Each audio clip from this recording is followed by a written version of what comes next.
नमस्कार, मैं रचना शर्मा चढ़ती कला टाइम टीवी देख रहे सभी दर्शकों का स्वागत करती हूं। आप देख रहे हैं हरियाणा के विशेष समाचार। मुख्यमंत्री मनोहर लाल ने महापर्व शिवरात्रि के पावन अवसर पर प्रदेश के लोगों विशेषकर पशुपालकों को विशेष बधाई दी और भगवान शिव से प्रार्थना की कि उनके दुधारू पशुओं को तंदुरुस्त रखें। मुख्यमंत्री शिवरात्रि के अवसर पर अपने निवास स्थान संत कबीर कुटीर से सीएम की विशेष चर्चा कार्यक्रम के तहत ऑडियो कॉन्फ्रेंसिंग के माध्यम से राज्य के मिनी और हाईटेक डेयरी मालिकों के साथ बातचीत कर रहे थे। उन्होंने कहा कि दूध उत्पादन को बढ़ाने के लिए साझा डेयरी की अवधारणा पर कार्य किया जा रहा है। जहां पर भी पंचायती भूमि या सरकारी भूमि होगी वहां पर सहकारिता के माध्यम से डेयरियां खोली जाएंगी। उन्होंने कहा कि हरियाणा को दूध उत्पादन का देश में तीसरा स्थान है। सरकार का प्रयास है कि इसे 1 नंबर पर लाया जाए। यह पशुपालकों के सहयोग के बिना संभव नहीं हो सकता। सीएम ने कहा कि पशुपालन के व्यवसाय में महिलाओं का भी विशेष योगदान होता है। दूध उत्पादन से ग्रामीण अर्थव्यवस्था भी मजबूत होती है। सीएम ने कहा कि ग्रामीण क्षेत्रों में छोटे किसानों और युवाओं को अपना उद्यम शुरू करने में सक्षम बनाने के लिए राज्य सरकार द्वारा हाईटेक और मिनी डेयरी योजनाएं चलाई जा रही हैं। युवाओं को स्वरोजगार के अवसर प्रदान करने के साथ साथ दूध उत्पादन बढ़ाने की योजना के तहत 10 दुधारू पशुओं तक की मिनी डेयरी खोलने के लिए 25% सब्सिडी दी जाती है। अनुसूचित जाति के लोगों को रोजगार उपलब्ध कराने की योजना के तहत 2 या 3 दुधारू पशुओं की डेयरी खोलने पर 50% सब्सिडी दी जाती है। इसके अलावा 20 या अधिक दुधारू पशुओं की हाईटेक डेयरी स्थापित करने पर ब्याज में छूट दी जाती है। वर्तमान सरकार के कार्यकाल में अब तक 13,244 डेयरियां स्थापित की जा चुकी हैं। उन्होंने कहा कि वर्तमान राज्य सरकार किसानों की सच्ची हितैषी है और राज्य में पशुपालकों के कल्याण के लिए शुरू की गई योजनाएं उनकी आय बढ़ाने और उन्हें आत्मनिर्भर बनाने में सहायक होंगी। पशुधन किसान क्रेडिट कार्ड योजना पर प्रकाश डालते हुए सीएम मनोहर लाल ने कहा कि यह योजना पशुपालन के लिए पूंजी की आवश्यकता को पूरा करने के लिए शुरू की गई है। इस योजना के तहत गायें, भैंस, भेड़, बकरियों और सुअर पालने वाले पशुपालकों को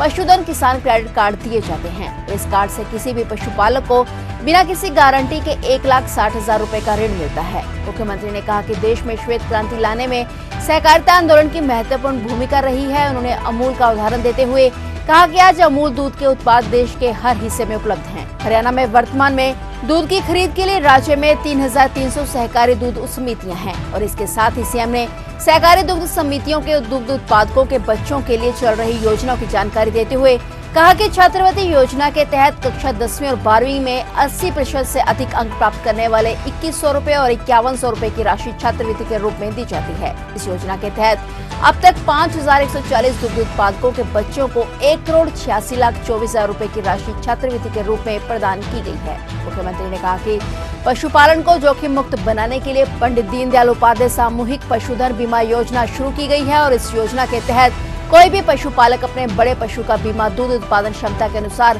100 से 300 रुपए और छोटे पशु का बीमा 25 रुपए का प्रीमियम देकर करा सकता है। योजना के तहत 8,52,000 पशुओं का बीमा किया गया है। इस दौरान मुख्यमंत्री ने डेयरी मालिकों से आग्रह किया कि वे सरकार द्वारा चलाई जा रही सभी योजनाओं का अधिकतम लाभ उठाएं और पशुपालन और डेयरी इकाइयों की स्थापना का कार्य पूरे उत्साह और प्रतिबद्धता के साथ करें। मैं समझता हूं कि जैसे कहावत है, देशा में देश हरियाणा जित दूध दही का खाना। हम हरियाणा के लोग अगर देश और दुनिया में प्रसिद्ध हैं तो अपने खानपान से, अपने दूध और दही से हम जो इसका सेवन करते हैं, शारीरिक बल के नाते से हमारे यहाँ पहलवान, हमारे यहाँ अच्छा एक किसान, हमारा नौजवान सेना में भर्ती होता है तो निश्चित रूप से उसका जो आहार है दूध दही के खाने का एक अपना प्रभाव होता है। और ये जो दूध का काम करने वाले हमारे ग्रामीण क्षेत्र के किसान अपनी आय को बढ़ाने के लिए दूध का उत्पादन करने के लिए पशु रखते हैं और युवा खास करके जो बेरोजगार हैं अपने रोजगार को प्राप्त करने के लिए इस व्यवसाय में तेजी से आ रहे हैं। ग्रामीण अर्थव्यवस्था को सुदृढ़ करने के लिए और युवाओं को रोजगार के लिए हमने भी सरकार की ओर से बहुत सी योजनाएं बनाई हैं और जो डेयरीज हैं इस डेयरी यूनिट को हाईटेक डेयरी यूनिट के ओर भी हम ले जा रहे हैं। मेरा मानना है कि जो डेयरी का किसान है वो एक प्रकार का व्यापारिक किसान है, क्योंकि वो दूध का उत्पादक भी है किसान के नाते और व्यापारी के नाते से वो दूध बेचता भी है। तो इसलिए आज के इस युग में इस दूध के व्यवसाय में जुड़े लोगों को अपने परिवार को पालन करने के लिए बहुत सहयोग हो रहा है। जैसा हमारा किसान है संयोग से भूमि जोत ये छोटी होती जा रही है, और जब जोत छोटी होगी तो वैकल्पिक साधन इसकी भी आवश्यकता है। तो उसको तलाशने के लिए अतिरिक्त व्यवसाय के रूप में ये जो दूध उत्पादन का व्यवसाय, ये हमारे किसानों के लिए, ग्रामीण क्षेत्र के युवाओं के लिए, और खास करके जैसा मैंने बताया हाईटेक और मिनी डेयरी, इसका जो उपयोग होगा, इससे रोजगार के अवसर उसके बढ़ेंगे। इस योजना के अंतर्गत हम 10 दुधारू पशुओं तक की मिनी डेयरी खोलने के लिए पशुओं को पशु की लागत का 25% सब्सिडी दी जाती है। अनुसूचित जाति के लोगों को रोजगार उपलब्ध कराने के लिए 2 या 3 पशुओं की डेयरी खोलने पर 50% तक भी हम उनको और एक प्रकार से सब्सिडी देते हैं। इसके अलावा 20 या इससे अधिक दुधारू पशुओं की हाईटेक डेयरी स्थापित करने के लिए ब्याज में छूट दी जाती है। वर्तमान सरकार के कार्यकाल में हमने अभी तक 13,244 डेयरियां ये स्थापित कराई हैं। जैसा हम जानते हैं कि डेयरी उद्योग खोलने के लिए जो मुख्य रूप से जिन बातों की आवश्यकता होती है, उसमें उच्च कोटि के नस्ल इसके जो पशु हैं इनकी आवश्यकता रहती है। दूध यानी डेयरी इकाई स्थापित करने के लिए हमको पूंजी की भी आवश्यकता होती है। दूध की खरीद और प्रोसेसिंग की व्यवस्था समुचित हो, इसकी आवश्यकता रहती है। पशु बीमार हो उसके इलाज के लिए पशु चिकित्सा की सुविधाएं और अनुसंधान ये भी आवश्यकता होती है।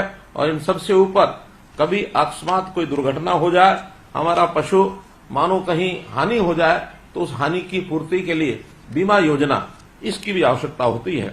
हरियाणा की डेयरी इकाइयों की सफलता के लिए हमने इन सब बातों की सुविधाएं ये उपलब्ध कराई हैं।